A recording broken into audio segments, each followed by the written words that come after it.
Hi. So if there's one thing you learn from this cast is that your safe lane carry getting farm isn't everything in Dota. The Radiant opt to completely sack their Ember and lay him solo against an Enchantress, a lane which he understandably loses horribly.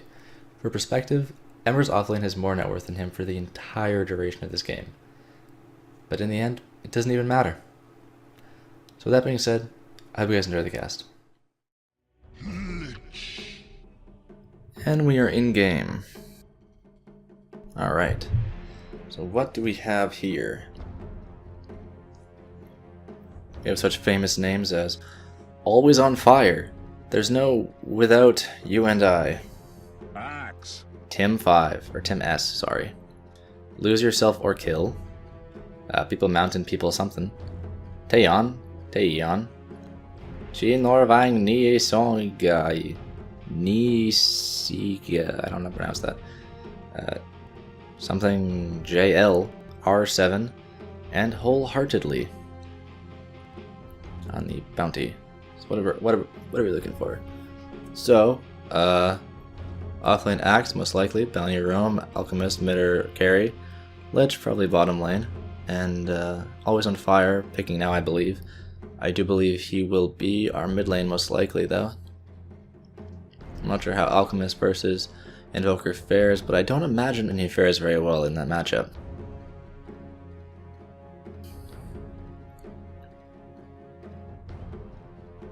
What's a good pickup here? Honestly, I'm not too familiar with 6.87 yet, so I can't really say for sure what a good pickup is here. Ember Spirit, interesting. It's not really a direct counter to anything, it's probably more just like a comfort pick, just a general good hero. I don't believe he saw much of any buffs in the way of 6.87, both in terms of his hero or items. Yeah, just a solid pick, I suppose. If you're good on the hero, pick it. From the Dire, we have an Earthshaker, probably not offlane. Let's see, probably a duo support Earthshaker Venge with an Enchantress offlane, and then Invoker mid lane, and then Lose Yourself or Kill on the Juggernaut top lane, in a very strong tri-lane I might add. Alright, now we are into the game here. Damn, going on normal zoom in feels so cramped now after I'm used to spectating so much. It's in the bag.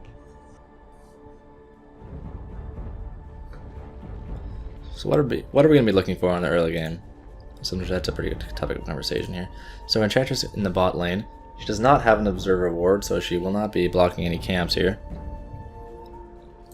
Kind of unfortunate that they did buy both out, of course. Earthshaker has one, Venge has one. Alright. They are taking their time though, so they won't be able to get out any early wards here. Axe getting an early one to the top lane.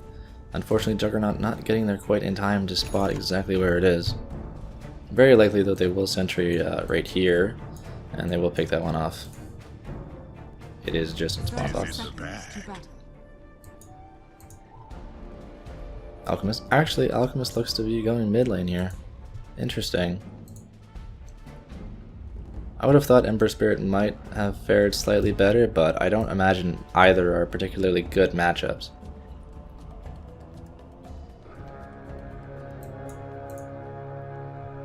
Going into the Bounty Ruin stuff here. You will be getting the free Bounty Ruin actually. Kind of surprising, considering their level 1 is not that strong with a Lich and an Axe. And a Bounty Hunter too, really. I mean, they just don't have very much in the way of early game there. Lich getting the sacrifice onto the range creep. You always want to be doing this now that it's it gives 90 EXP. Splitting it between two heroes, 45 to each now. Windlace, first item pickup.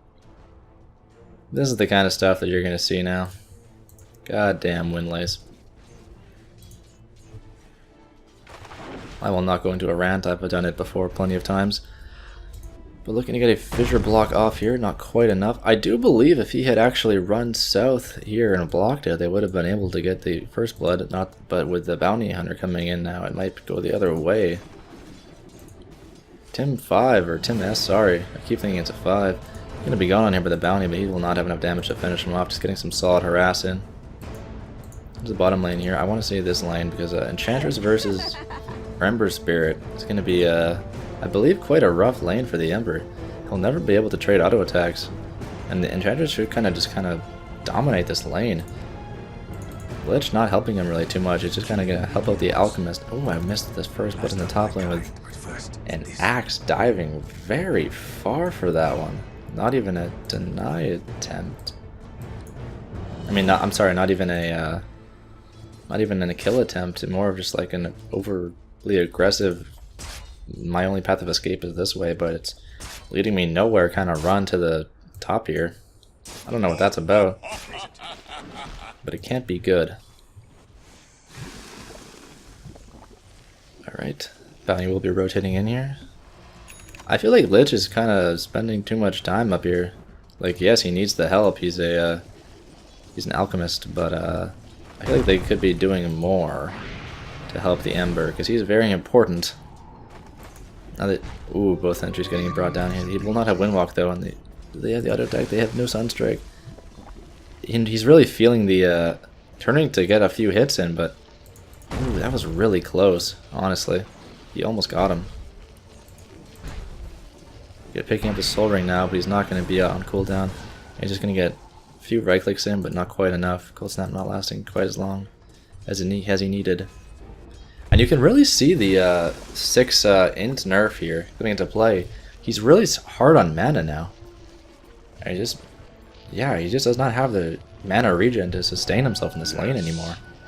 And once Alchemist hits 6, which is albeit fairly far off from now, I think he will kind of take his own way in the lane if Invoker does not go back to heal. 2 auto attacks? Oh no, though he's gonna need 3, and that will not be enough. This what is it? Yeah, PMS just keeping him alive in this mid lane for a lot longer than he would have been otherwise. Actually, he would have had to back there and probably, yeah, maybe even been dead. I very likely just been dead, honestly, if it had been a Stout Shield instead of a Poor Man, because it's only a 50% chance. Oh, and he will pick up the kill here. That's what I was worried about. He just does not have as much sustain as he used to anymore. And you're gonna see it right there. Still though, that kind of thing should not happen. I understand there's a bounty, but even then it's just kind of like it shouldn't be happening. This is the top lane here. He has gotten up stats. Okay, so actually not one of. The biggest change, and I'm not even there's no way to exaggerate this. The biggest change of the patch for me, and the most impactful on the scope of Dota for me, is the change from 0 to 50 base mana pool. Because it affects every single hero in every single game at the early game when it matters the most, where changes matter the most. Except if you need to close out a game, then those changes matter a lot too, but because every single game has an early game, and every single game you need to use mana. So every single game, that 50 mana pool change is going to have impact on literally every single game, no matter what you do. So for me, that is the biggest change of the patch, and people I don't think put enough emphasis on it. It is really a big deal. Like when Bounty's Windwalk got changed from 50 to 65, it basically didn't change at all because you got 50 extra mana at level 1.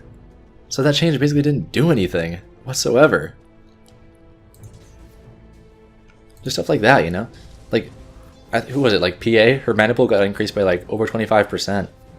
Just stuff like that. Like, it's so big, honestly.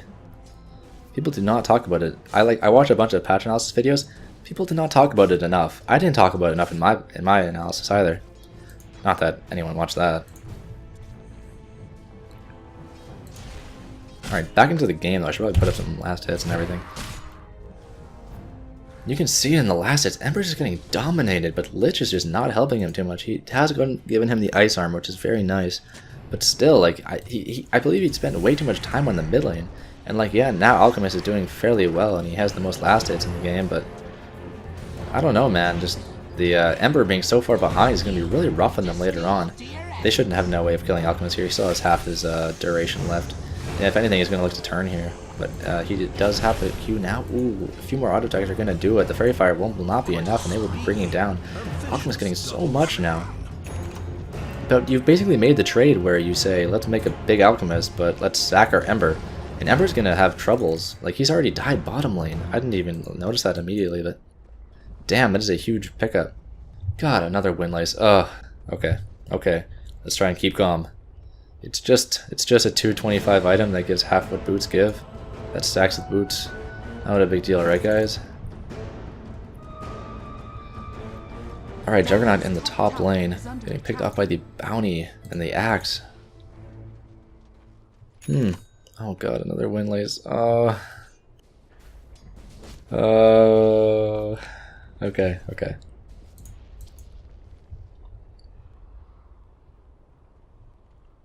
Just 3 of them. No big deal. Our Shaker has not picked up boots yet. Why you no windlace, bro? Basically a boots. Radiant's bottom tower is under attack. I can't get over it. I'm sorry. Alright, bounty going to the top lane now. Looking for another kill onto this Juggernaut. Back to back running kills. I dig it. Kick him when they're down. And he's getting the extra neutral hits. And he's just gonna get blown up. Oh my lord. Man, you're really feeling that pure damage buff. Because how much armor mitigation is this? So physical damage reduction 16%. So 16% on what used to be like 180. So 180. So already down by 18, so that's like 160. 5%, basically like 155. So it's dealing slightly less damage than it used to. But look to a hero like, if I can click on him. I'm really botching this play-by-play for it and try and make a point about pure damage, but Ben's being brought down here by the triple burst from the Ember, who will have no mana at this point, has to just back himself up all the way to base. Look how poor he is. He has nothing. He has bottle and boots at 8 minutes. That's awful. But I understand why. He got sacked in the bottom lane. Anyway, what I was saying, yeah, on a hero like Jug, Spin is already doing more than it used to. 29 physical damage reduction. Yeah, Spin is already doing more. It's crazy. It's such a crazy buff. Because like Spin late game is getting reduced by like 50 or 60%. So it was only doing like 100 damage. It almost got its damage doubled in late game. And against certain heroes, it literally just got doubled the damage. And that's like, that is a huge numbers buff. Like huge.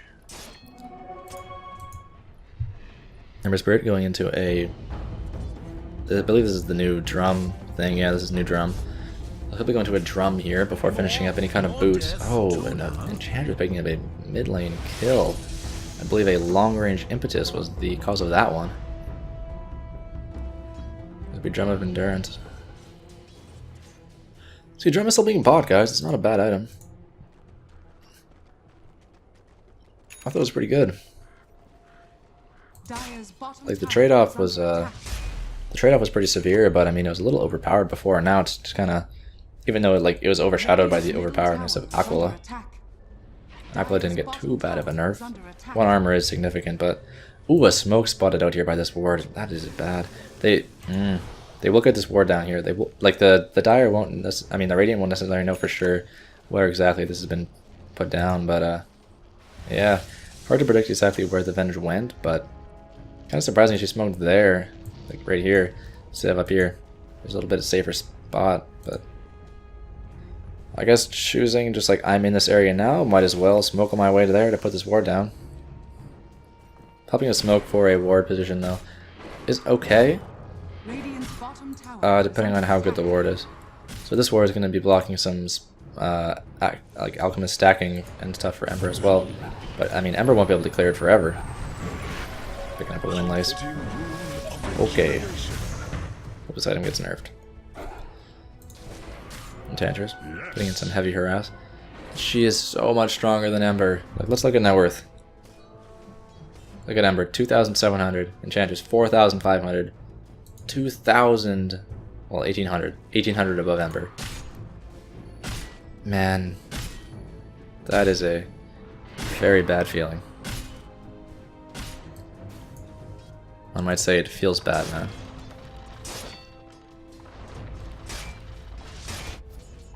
Alright, anything happening right now? No. We can go into some item builds. So Alchemist will be going into the Radiance. He will have it fairly quick here. Actually, it's on the Courier. It is on the Courier. A nice 11-minute Radiance here. And a true 11-minute Radiance of that. Really good stuff by the Alchemist, getting all those kills mid lane thanks to his, what was it, Lich helping him so much. Radiant's bottom tower is Really? under attack. Bounty? I guess picking up his 6 is quite important, but I would have preferred seeing that on Embers because he is really far behind here. Radiant's bottom tower And I feel like your bounty could have picked up that EXP in other means, whereas Ember has trouble finding EXP. Still though, if you're gonna be feeding like this, I shouldn't say feeding, but being picked off like this, I suppose you do want that to get your track up quickly. Is this item passable? Like, I don't know if you can pass it to heroes or not, and have them eat it Radiant instead. structures are fortified. But he will pick up his 6 here now, getting the track. He has tracked up a hero. Let's look. Okay, let's look to see the effectiveness of this on bounty to get his track up like a minute earlier, right? Instead of putting on Ember to help him catch up, because Ember really needs to catch up. Ember is so far behind, so they've gotten a track kill basically because of this. All right, you know what? Tower is under attack. That was a pretty huge gank. All right, I'm gonna call worth it. Damn, just out of range. Nice attempt at a D-ward, but not quite there. But regardless, with that kill, they did make it worth it. And now they will be going to the top lane here. The Enchantress did kill the bottom lane, but I'm trying to watch the bounty hunter here. But they don't know this is an illusion. Now they will, but it's going to be too late. That Radiance Burn is going to do so much.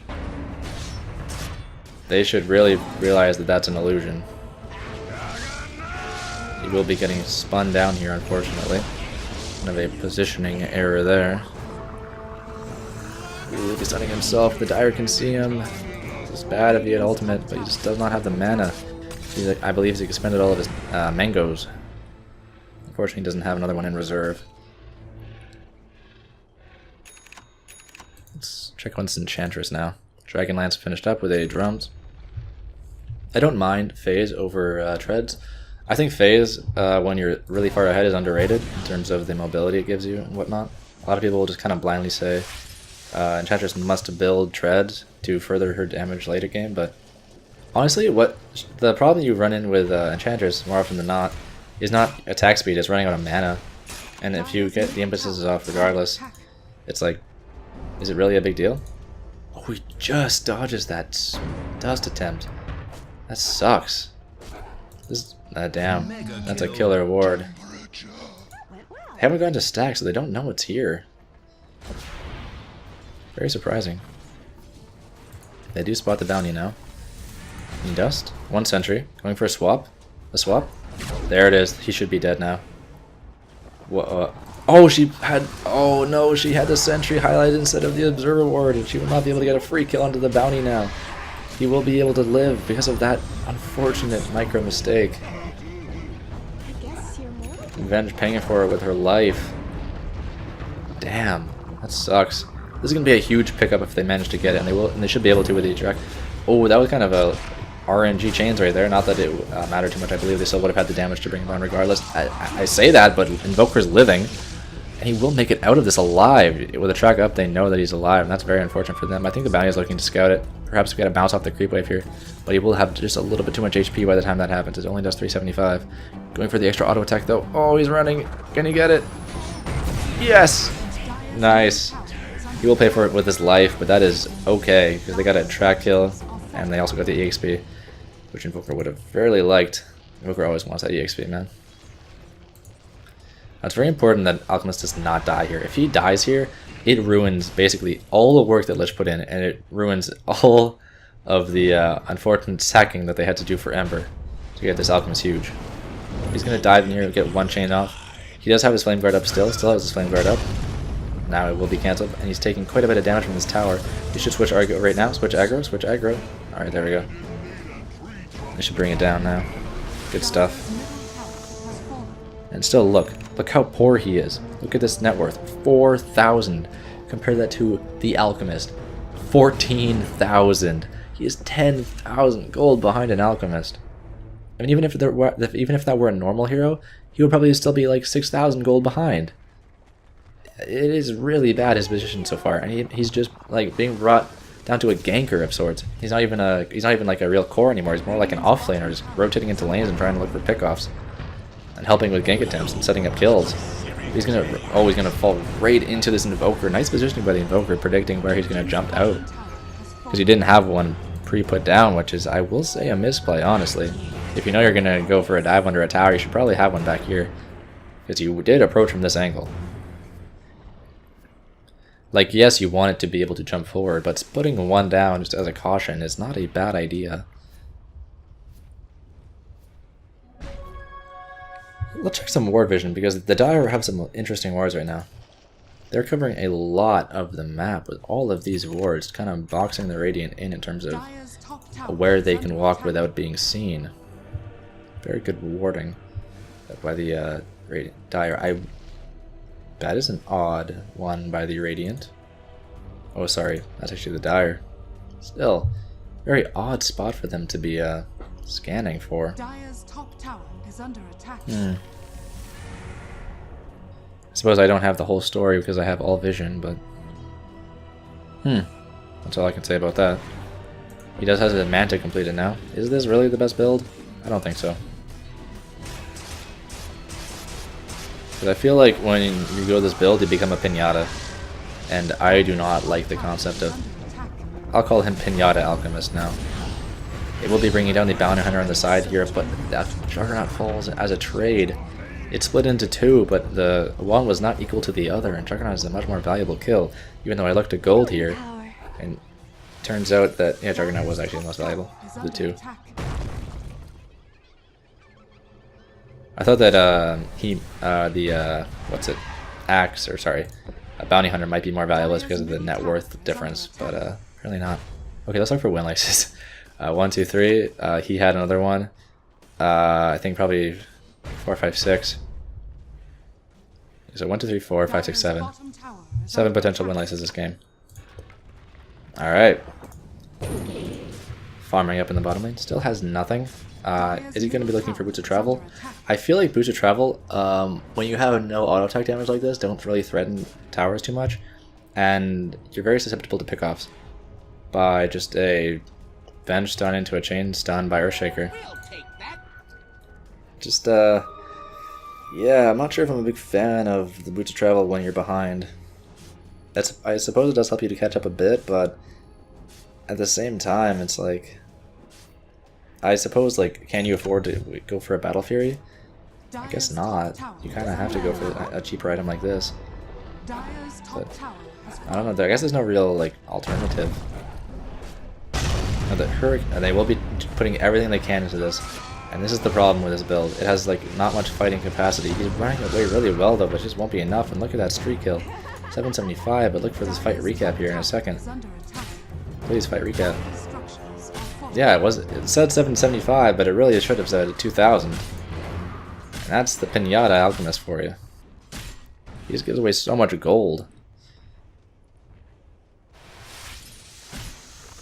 Dire's top tower is under attack. Like, it's a very swingy build. Like, if you never die, I mean, it's great, but there's a lot of builds where if you never die, they're great. And other builds actually help you not die, whereas this one is just like, gee willikers, hope I don't get caught. And if you ever put yourself in a position where you can get caught, then it's like, well, I kind of asked for it, but... whatever, the build sure doesn't help. I mean, ideally, you just farm in safer spots, but that doesn't always happen. They see the check. They will be dewarding this now. He gets the last hit. 100 gold now instead of 50, but only 25 experience. I guess it's a nice change overall. Well, they will be getting a nice... oh, that is a lot of burst damage. Miscalculating on the Culling Blade. Unfortunate. It will be on cooldown now for 60 more seconds. They have the level 2 swap? They do not. It's a very short range. They will be able to get a bounty pickup, I'm sure. Actually, Alchemist coming in here looking to turn, and with the Axe coming in. And this Radiance Burn is going to be affecting quite a bit. Oh, but the Juggernaut ultimate killing too. Very big ultimate by the Juggernaut. Really turning everything back in the Dire's favor. Alchemist just keep going forward. Just keep pushing. I'm so tanky. I'm so strong. Look at me. And Ember is doing quite the same. He's jumping in. Oh, nice. He dodges the fissure, and that's going to change everything. Man, just one change after the other, right? I'm looking to Juggernaut actually to pick up what is it? Ooh, this is going to be a huge Lich ultimate. Damn, picking up the Enchantress now, and everything has gone just so right for them so far. They will get the last kill onto the Juggernaut, a full 5-man wipe at the cost of a bounty and a axe, which they will gladly take to get this Ember some farm, even though he's still quite behind. But yeah, what was I saying? I'm looking to see Juggernaut pick up a Diffusal Blade. It was really buffed for a solo hero who does not have illusions anymore, dealing 40 burn damage now, as well as being able to remove Frost Armor this game and Flame Guard. I think it's a really solid pickup this game, and I really hope he does pick it up. Plus it helps control Alchemist, which they desperately need when he has a high movement speed. Will he look to combo? It appears he's waiting for reinforcements, perhaps? Alchemist scouting for him, but not finding anything. I missed that one. Whoops. Although you can imagine how with 3 heroes surrounding Avenge, she might die. I do believe a bounty would have just scouted her out. Ooh, this is going to be a big scout by the bounty, catching one with a call. Ooh, does he have a blink dagger? He does not. He cannot counter any initiation without this Echo being unable to be usable, because he can't just walk into the middle of them. Now they should be able to get the track onto him. He can't walk into this fight anymore. He's useless. So they just have to back up. They are going to reset here. He does have his ultimate again in 6 seconds. Ooh, they're going to bring him back into the middle, but he's so tanky. And now a huge axe called, catching 2 and dealing a ton of damage, but just not going to be quite enough here. Now the Juggernaut ultimate going the other way. He's trying to bring down this ledge, but he runs so fast. Look at his movement speed, 467. Now Alchemist is bringing it to the base. Nothing can stop him. He's a god among men. Alright, and I do believe with a GG call by the Dire, that might be the game. So overall, it was just kind of I believe that the axe kind of Alright, let me collect my thoughts. So they sacked the Ember, which is very unfortunate for the Ember. He has not been able to do much this entire game, but apparently it just does not matter if your Alchemist gets that fat with an 11-minute Radiance. And I mean, I'm not going to say overpowered. The axe did very well in terms of how he initiated. He always got nice initiations off onto key heroes. He definitely did a lot in terms of breaking up the Dire lineup in terms of where they could stand at what times in the team fight. Very important. And the Earthshaker is not finding his farm. He just can't get this Blink Dagger off. And if you can't get the Blink Dagger, especially with, and even then, like if the Alchemist gets his Radiance burn off onto him, just sticks an illusion onto him and finds him, because he will have ideally the bounty track on him and whatnot. He still won't be able to get a blink off. Wow, just getting soloed by the axe. Just kind of a testament to the counter Helix buffs. Crazy stuff here. Now, I didn't get to talk enough about this, and I haven't seen too much in action, or maybe I just missed it, but Hurricane Pike here by the Enchantress.